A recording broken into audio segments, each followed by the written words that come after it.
गांव के कुछ लोगों ने उसको देख लिया।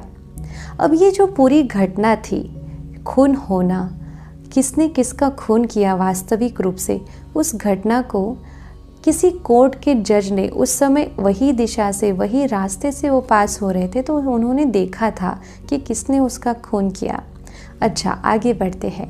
तो जब गांव वालों ने ये देखा कि किसान के हाथ में चाकू है, तो उन्होंने समझा कि ये खून तो किसान ने किया है।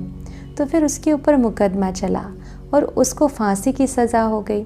वो बोलता रहा कि मैंने खून नहीं किया है, मैंने नहीं किया है, किसी और ने किया है और वो भाग गया है।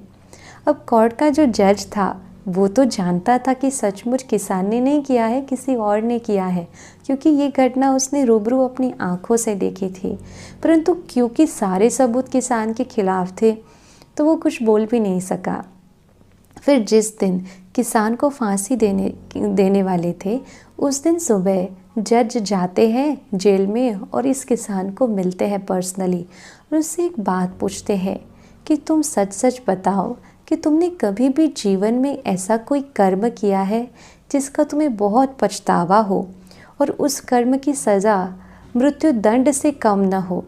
तब वो किसान कहता है कि हाँ, मैंने बहुत पहले, सालों पहले जाने अनजाने में एक ऐसा कर्म कर दिया जिसकी वजह से किसी की जान चली गई थी। तब वो कहता है जज कि बस समझ लो, उसी कर्म का फल आज तुम्हें मिल रहा है।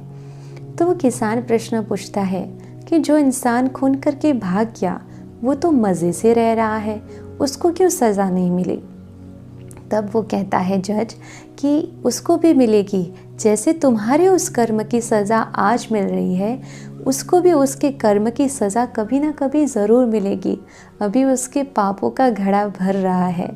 तो वैसे ही अगर आप सोच रहे हैं कि कोई इंसान बहुत गलत कार्य कर रहा है फिर भी वो मज़े से रह रहा है, तो वो मज़े से भले रह रहा हो।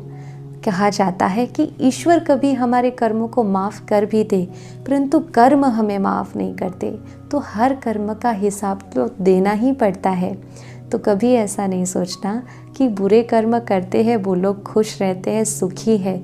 नहीं, उस कर्म का हिसाब भी देना ही पड़ता है, आत्मा को चुकाना ही पड़ता है, क्योंकि जीवन की हर घटना कर्म से जुड़ी हुई है और कर्म की गति बहुत गुह्य है।